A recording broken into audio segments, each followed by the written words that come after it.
धनंजयजी, आता प्रश्न असा उपस्थित होतो, म्हणजे आता अंजलीताईंचं बोलणं जर तुम्ही ऐकलं असेल, एकतर तुम्ही मगाशी मुद्दा मांडला तो जेलमध्ये त्यांना दिल्या जाणाऱ्या VIP ट्रीटमेंट संदर्भातला, आणि आता अंजलीताईंनी जे शेवटला सांगितलं ते खूप महत्त्वाचं आहे की त्यांचं म्हणणं आहे की चार्जशीटमध्ये ज्या गोष्टी नमूद केलेल्या आहेत त्यामुळे जास्तीत जास्त शिक्षा होण्याची शक्यता मावळली आहे. म्हणजे काल जे आपण म्हणत होतो की या गुन्ह्याला रेअरेस्ट ऑफ रेअर, दुर्मिळात दुर्मिळ अशा गुन्हा म्हणून नोंदला जावा, पण तसं चार्जशीटमध्ये होताना दिसत नाहीये. चार्जशीट बाबत तुमचं कुणाशी बोलणं झालेलं आहे का? तुम्ही स्वतः वाचली आहे का?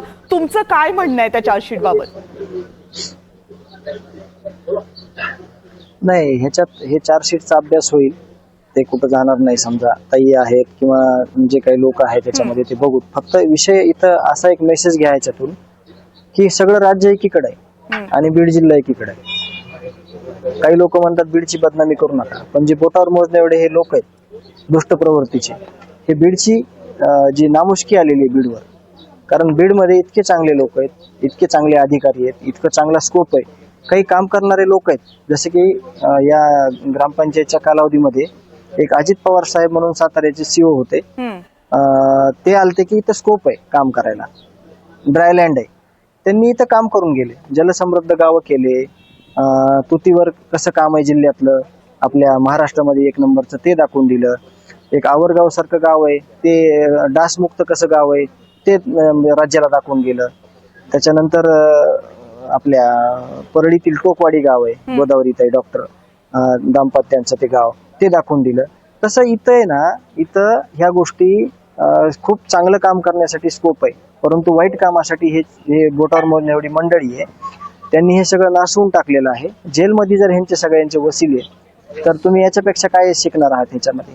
म्हणून हे चार्जशीट ह्या सगळ्या गोष्टी आहेत ना, त्यासाठी मी येत्या 2 दिवसामध्ये एक असा निर्णय घेणार आहे.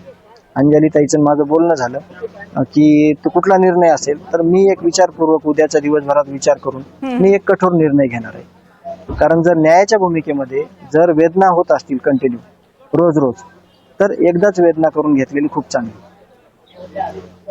निर्णय तुम्ही आता सांगणार आहात की त्याच्या नंतरच घोषणा करायचं तुम्ही ठरवलंय? नंतर मी आता विचार करेल उद्या आणि त्यानंतर माझा निर्णय घेईन. तुम्ही जो विचार कराल किंवा जो निर्णय घ्याल तो अत्यंत काळजीपूर्वक आणि विचारपूर्वकच घ्याल अशी आमची अपेक्षा आहे. कारण धनंजयजी, या संपूर्ण घटनेच्या नंतर अवघं कुटुंबच नाही तर महाराष्ट्रातले अनेक जण तुमच्याकडे पाहत आहेत. त्यामुळं मला कल्पना आहे की इतक्या कठीण काळात निर्णय घेणं खूप कठीण आहे, पण तुम्ही आत्तापर्यंत जो संयम दाखवला तोच दाखवाल.